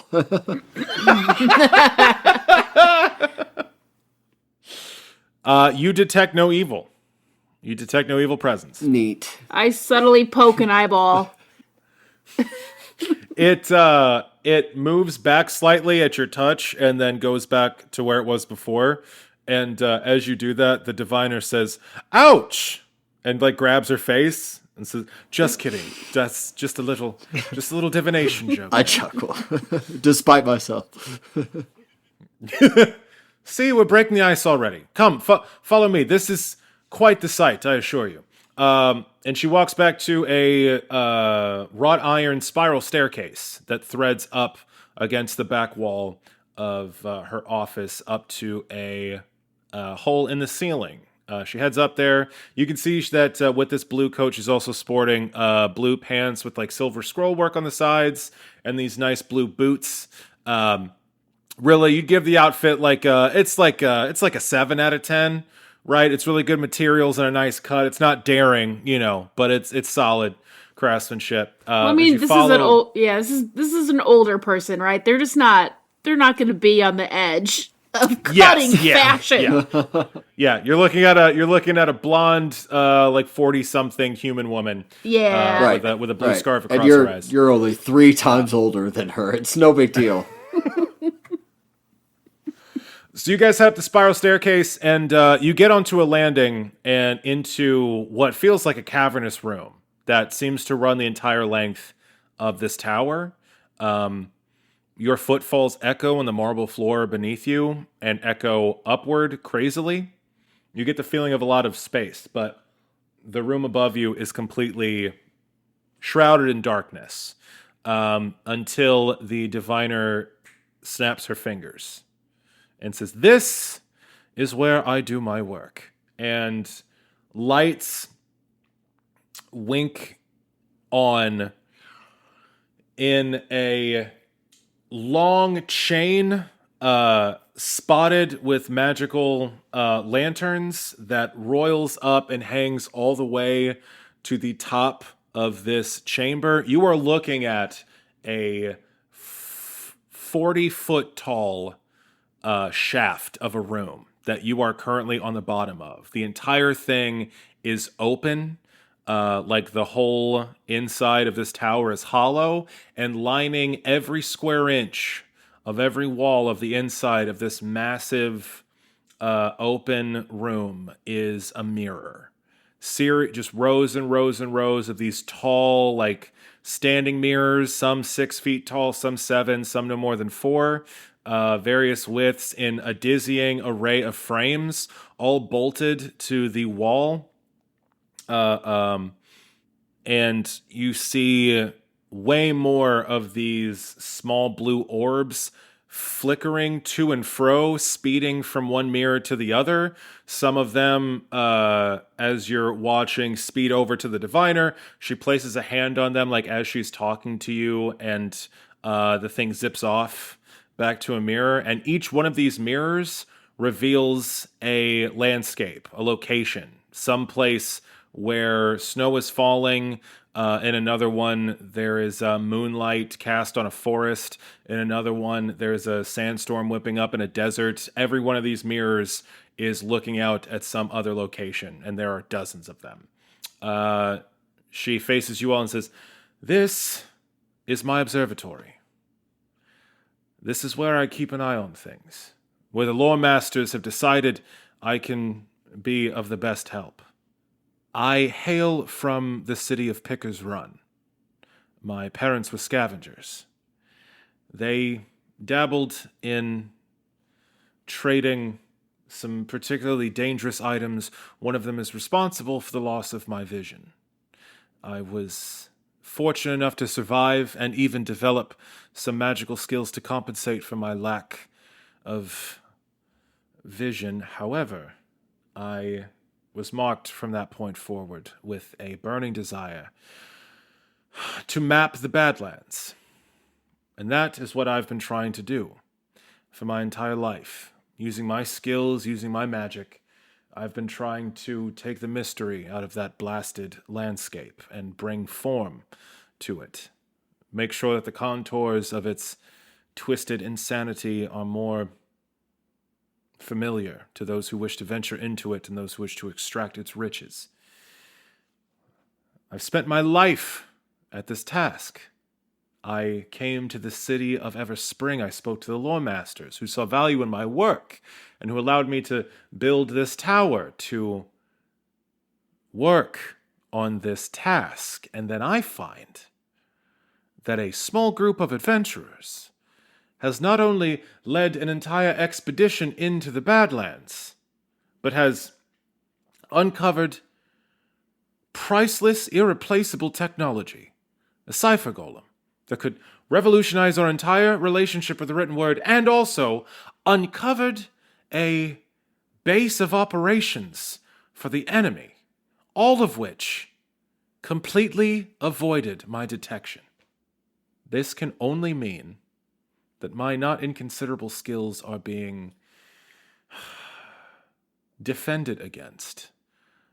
I don't like people getting in my way. And so I've wanted to talk to you about exactly what you saw out there. Cut 2. Zurabak. Zurabak, you're fighting a Tendriculus. It just put you back in its chompers, and it is your turn. You are wielding a knife in this thing's mouth. What do you got? The stabbing continues. Fantastic. You wield your obsidian dagger, forged from the lava of the Ashen Isles, against this creature. Roll some attack rolls. 27 to hit.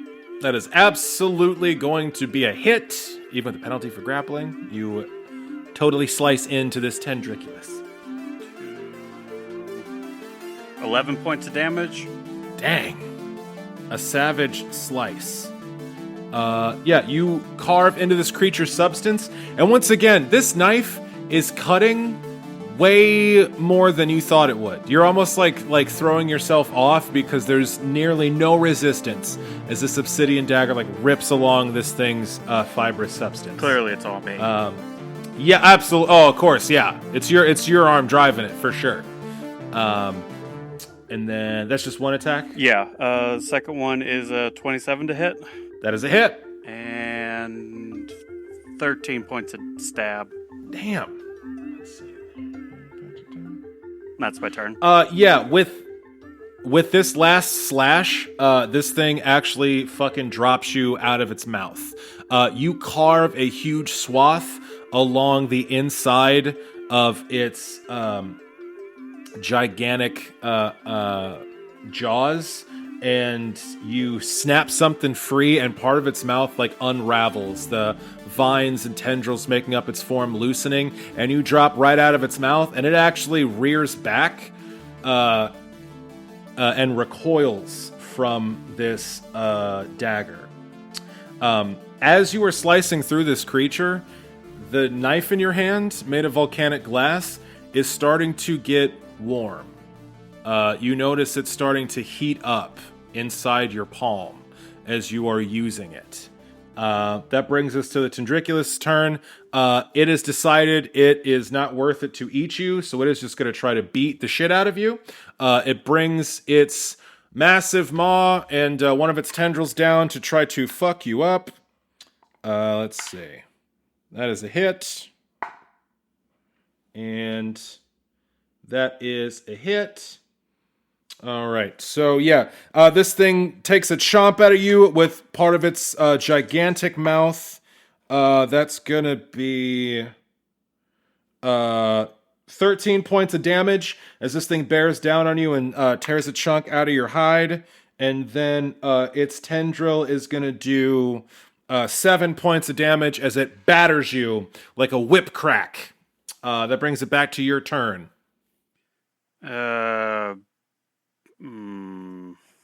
What's its range? What's the range of this creature's attacks? Yeah. It's got like a 15-foot reach. All right, and it's huge. So I'm just right next to it and it dropped me, or? Yeah. You're standing right next to it. Yeah, we're gonna switch over to the spear and begin the stabbing again. Cool. So as this obsidian dagger warms in your palm, you're like, I don't know about this shit. You hoist your spear and lash out. The first attack roll is 18. That's a hit. D8. Shit, I had the dagger math, now I gotta think again. 15 points of damage. Okay. And the second attack is 24 to hit. That's a hit. And the damage is... Oh, damn it. One of the numbers I don't like. Whatever 9 plus 8 is. 9 plus 8 would be 17. Fantastic. Let me see here. Excellent. So yeah, you feel this dagger warming in your hand, and as this Tendriculus is trying to maul you, trying to get you away from it as desperately as it can, you stow the obsidian dagger, you pick your spear up off the ground, and you stab at this creature with your trusty spear, your poke and stick, and you stab all the way through this creature with your rippling muscles from your druidic wild aspect. You are able to easily thrust your spear all the way through this creature's enormous bulk, tearing open huge chunks of its bushy hide. And as you rip your spear free from your second thrust, a huge gout of this nasty caustic goo spills out onto the ground, and this thing falls apart in a pile of shuddering biomass. This Tendriculus has been slain. Nicely done, Zurabak. You've been eaten, spit out.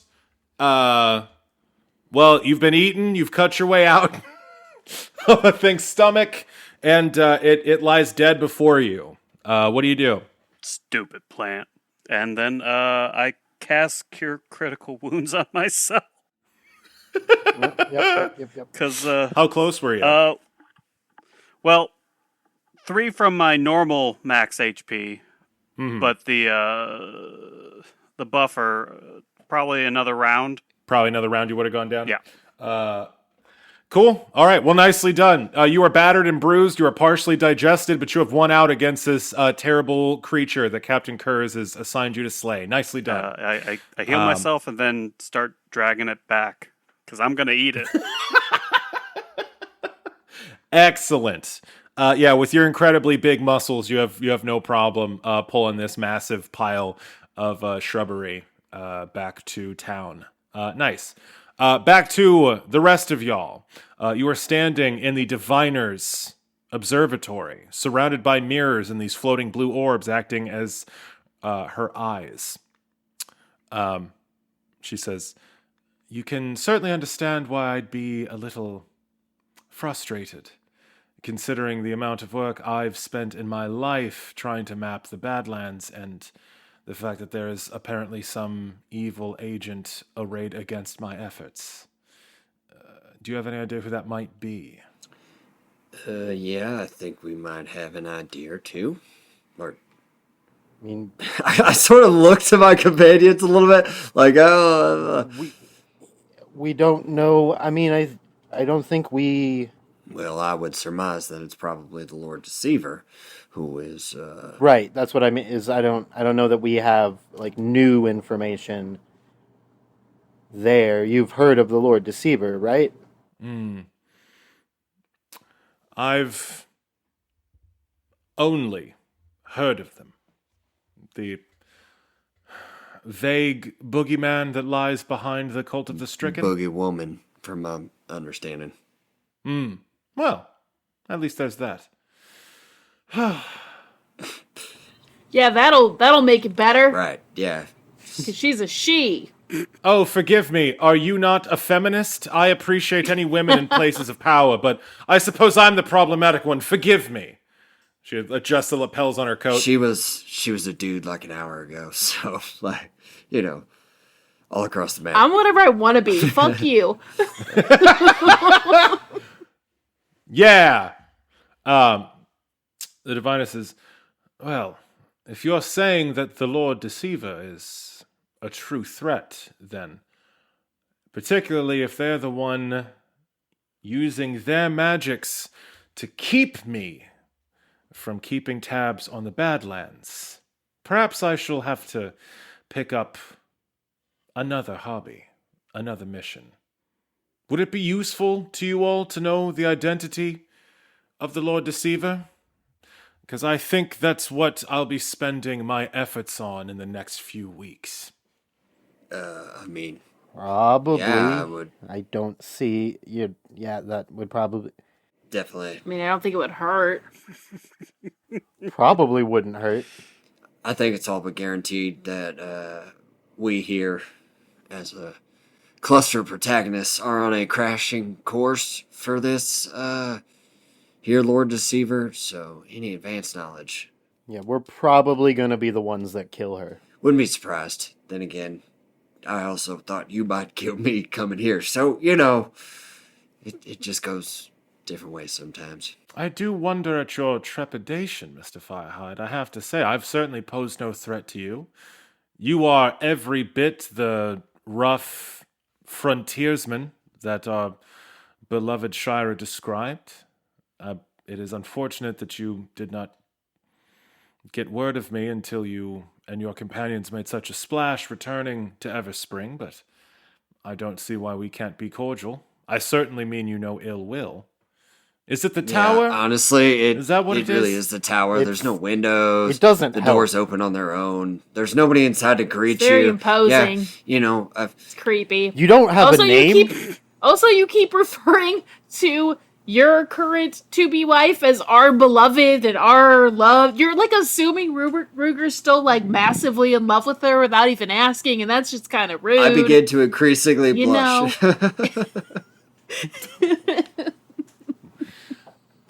I suppose that's fair. I don't have windows because I don't need them.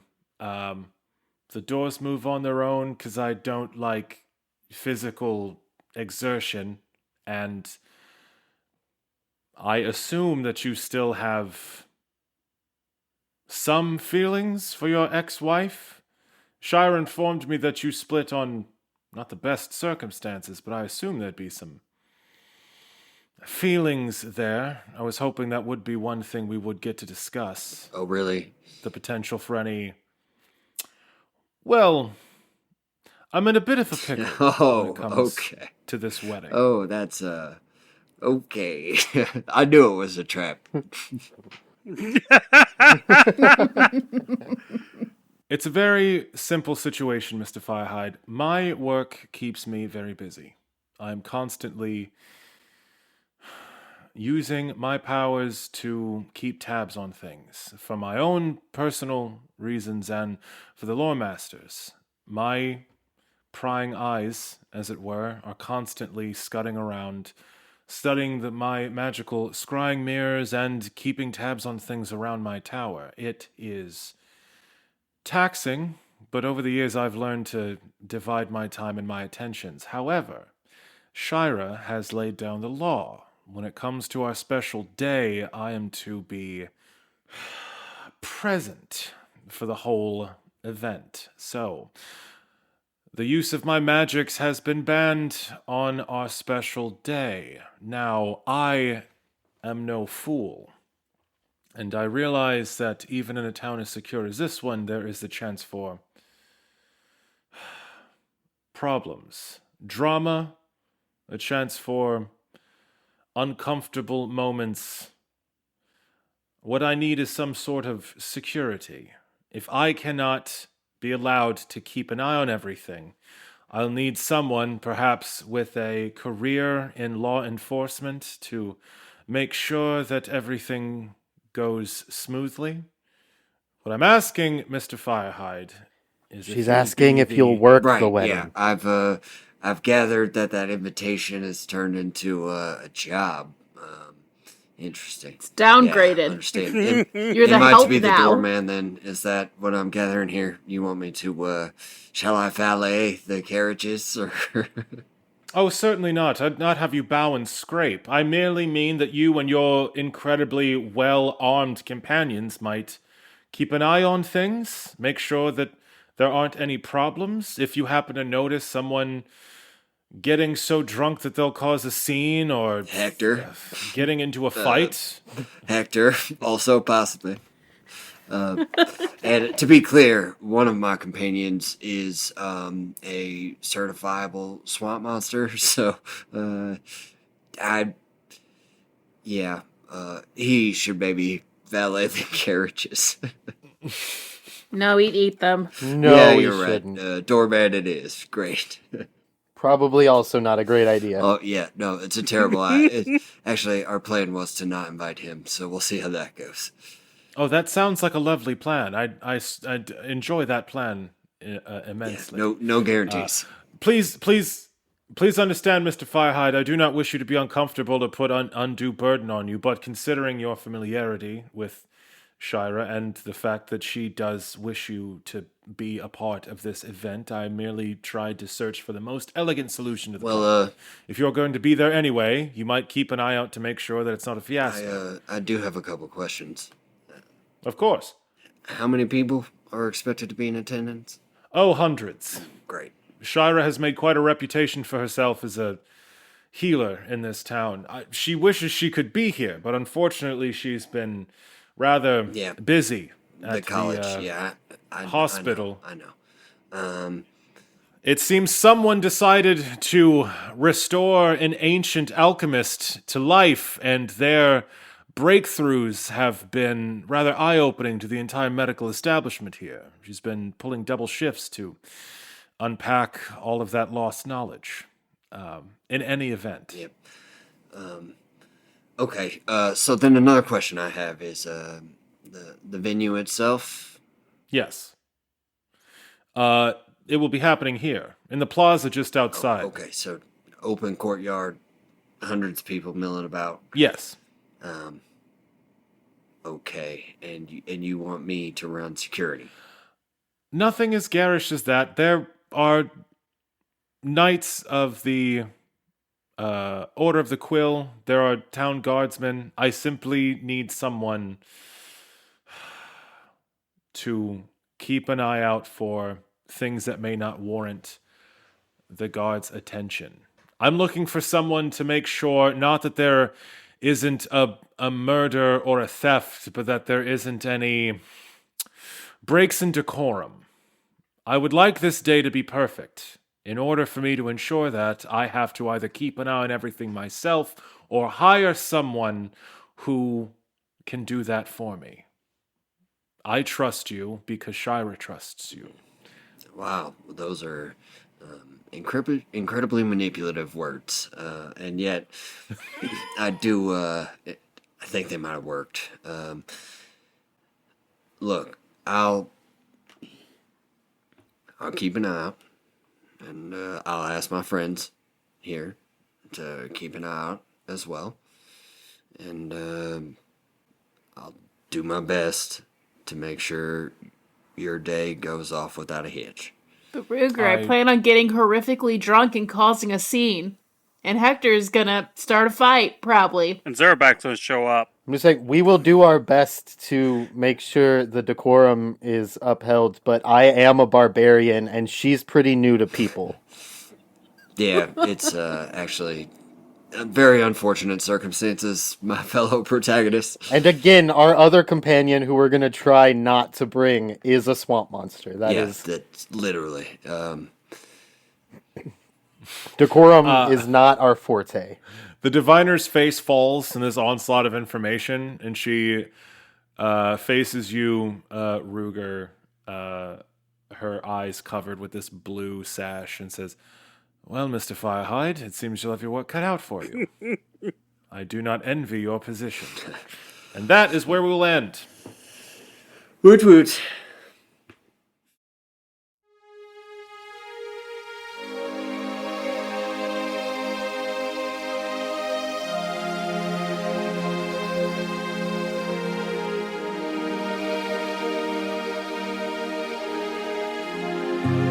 Hello and welcome to As the Dice Turns, the podcast after the podcast, where we take a deep dive into our player characters' frustrations, characterizations, motivations, and try to get a better understanding of them as people.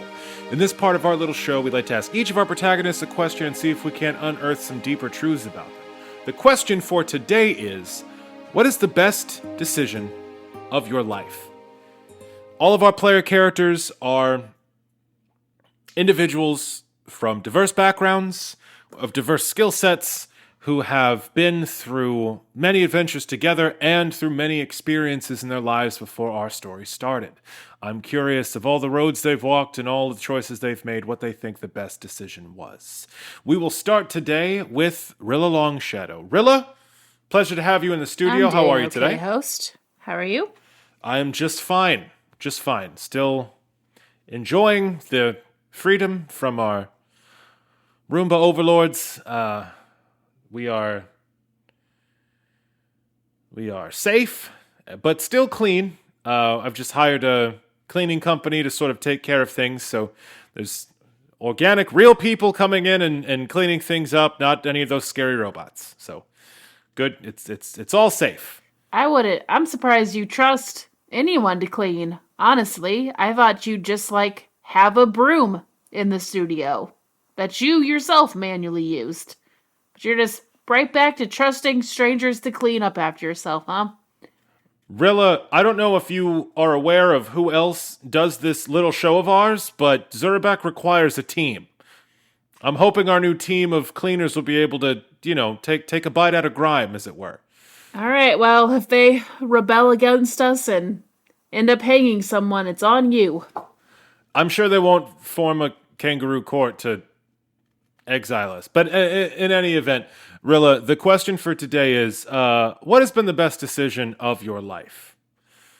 In all your adventures, all your time out here in the world, or even before then, what do you think has been the best decision of your life? I hate having to say this because I feel like his little ears are going to perk right up. But unfortunately, I think it might have been agreeing to go with not Sebastian. He's not around, right? No. The Anthony Geist, the Stricken, does not come to the studio since after he broke in the last time. I raised the locks about 6 inches, and now I just can't reach them. That's not going to hold him back for long. He'll get a ladder. It's fine. But yeah, if it weren't for that decision, which obviously, I mean, I didn't know he was an evil demigod or whatever, but like, if I'd stayed in the forest, there wouldn't have been a lot of good that would have come of my life, I don't think, either way. And at least out here, I've already done more good for people than I ever could have at home, and I've also found my aunt and turned her from evil, and I'm protecting my sister more than I could have if I'd stayed a low-level, angry magic user. So yeah. So answering the call to adventure, allowing yourself to be recruited by Sebastian Weaver, who turned out to be Anthony Geist. That's the best decision of your life? I really hate having to say that, but yeah, there's just no getting around it. Without it, I would still... I mean, everything would be worse if I hadn't done that. So, yeah, unfortunately.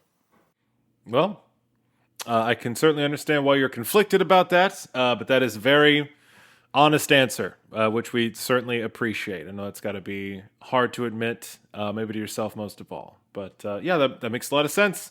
If not for Anthony Geist recruiting you in the guise of Sebastian Weaver, we certainly wouldn't be here. And that is something I would be very sad about. Well, thank you so much for that lovely answer, Rilla. And we'll see you next time.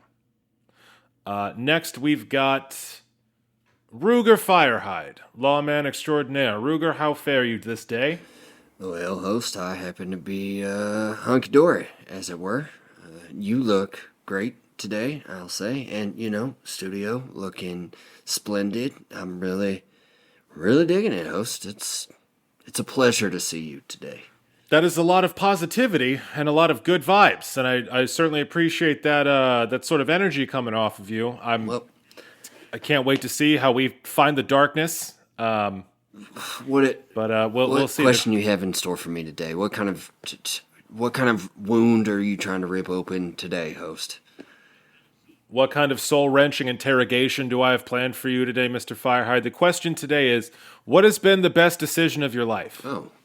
In all your years on the road, in a town, as a lawman, as an adventurer, as a paladin, as a ranger, what's been the best decision of your life? Well, I guess the answer I'll give you is choosing to walk that path in the first place. And by that I mean choice I made a long, long time ago to leave Sandstone, the city I was primarily raised in. There was a very distinct possibility that I, Ruger Firehide, might not have ever become Firehide, and instead hunkered down in that there city to the south of the Freeholds, and, I don't know, maybe become a local sheriff there, maybe a shopkeeper like my dad, perhaps with the same poor judgment, who's to say? But instead, wild child that I was, I chose a different path and hit the road. And that road eventually led me to Grimm's Hollow, and a woman I would marry, and a man who would teach me the lawman's trade.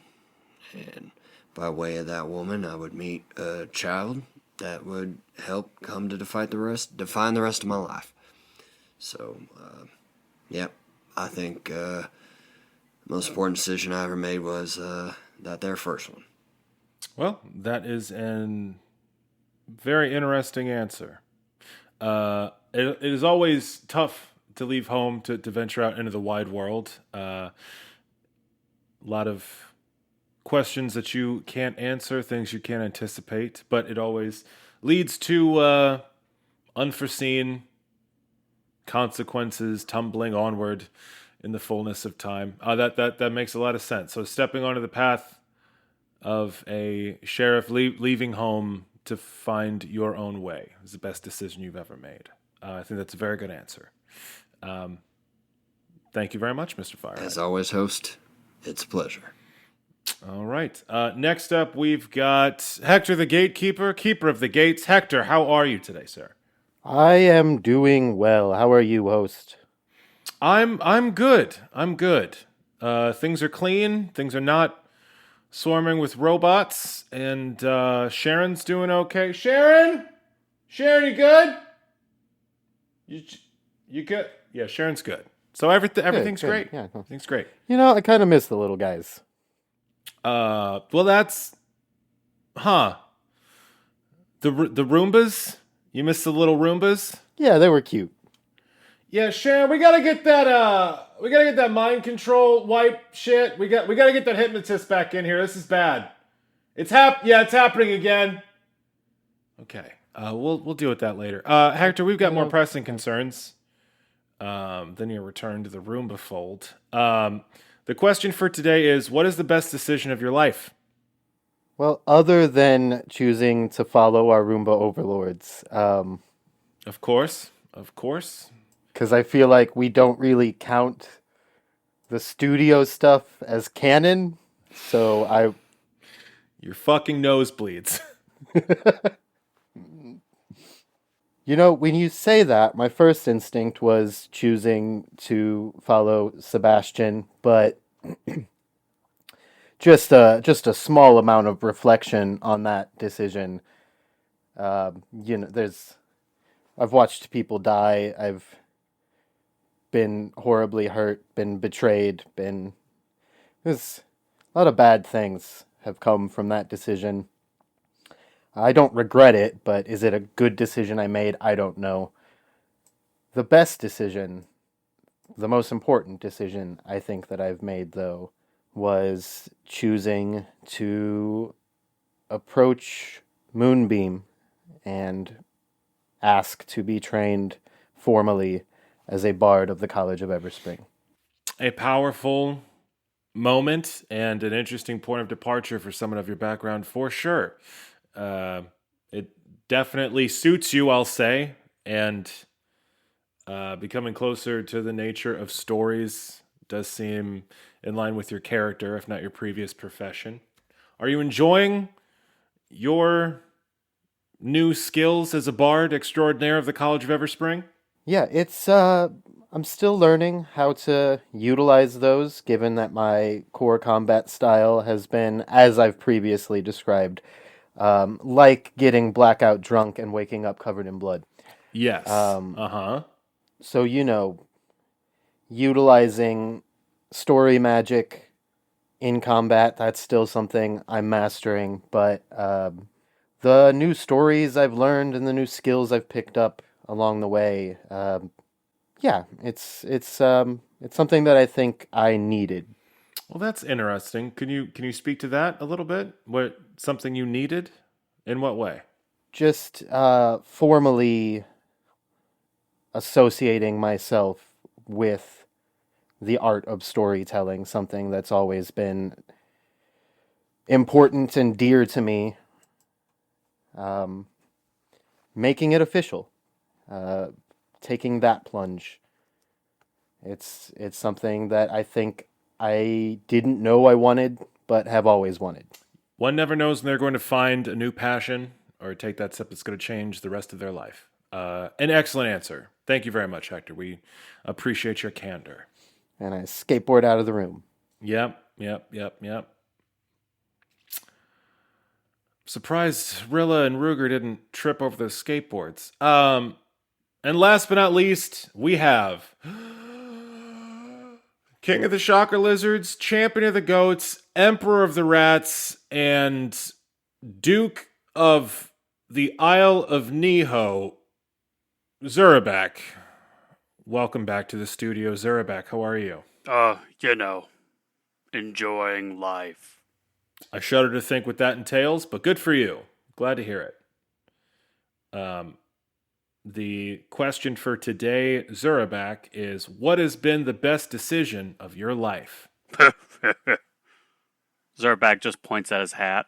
The top hat that you wear, the battered silk top hat that has been part of your ensemble since the beginning of Adventure, that's the best decision you've made?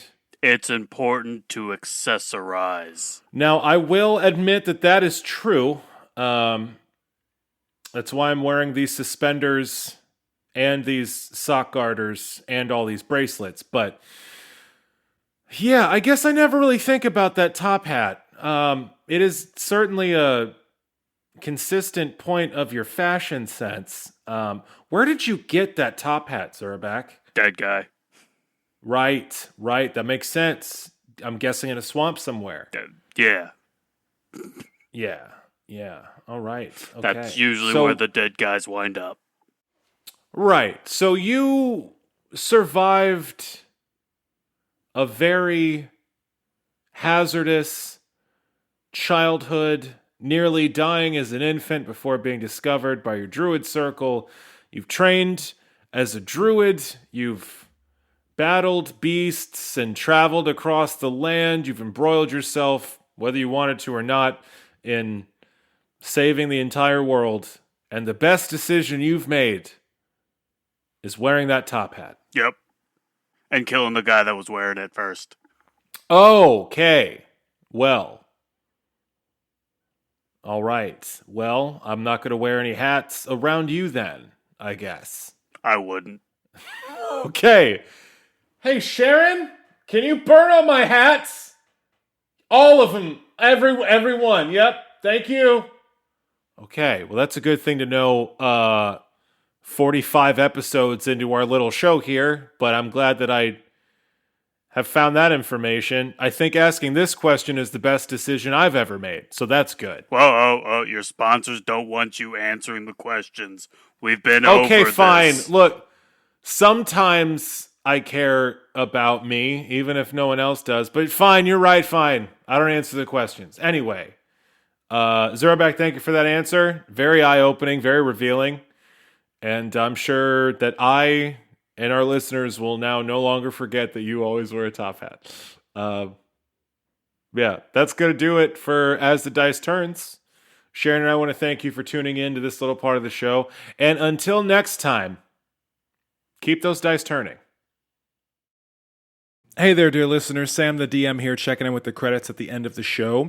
Challenge Rating Zero is edited by Audius Prime, aka Matt Sims. If you'd like to secure his services for your own, you can go to www.audiusprime.com.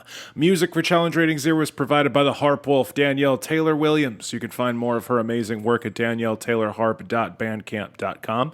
She has an album out called Why Are We Surprised When Seasons Change? It's a real banger. I highly recommend it. Additional music for Challenge Rating Zero is provided by Justin Ra. You can find more of his work at justinra.com, including tour dates and information on how to get his album, Age of the Spirit, which is also a real banger. We'd like to give a special shout out to our sponsor, Apotheosis Comics and Lounge. You can go to shopapotheosiscomics.com to check out their stock, see what they have in store, and feel free to swing by their 2 locations on South Grand and on Cherokee Avenue to grab yourself a beer and a comic book. If you would like to support us here at Challenge Rating Zero, we do have a Patreon. If you go to patreon.com/CR_ZERO,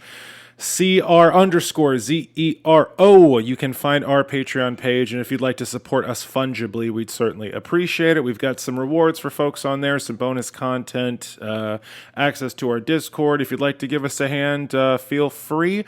If you are unable to help us fungibly, we totally understand. Your ears are payment enough, but if you could find the time to tell a friend about the show, maybe give us a review or a rating on whatever podcast app you're using. We only advertise by word of mouth, so telling your homies about us is the best thing you can do if you want to give us a hand here. Thank you very much for listening. We certainly appreciate it. Let's see. Oh, one last plug. Anyone in the St. Louis area, if you're interested in hiring a professional dungeon master for a special event, you can hit me up at samthedm.com. samthedm.com. You can hire yours truly for, any event, public or private, if you want me to run a game for you. Thank you all so much for listening. We really appreciate your ears, and be safe out there. Bye.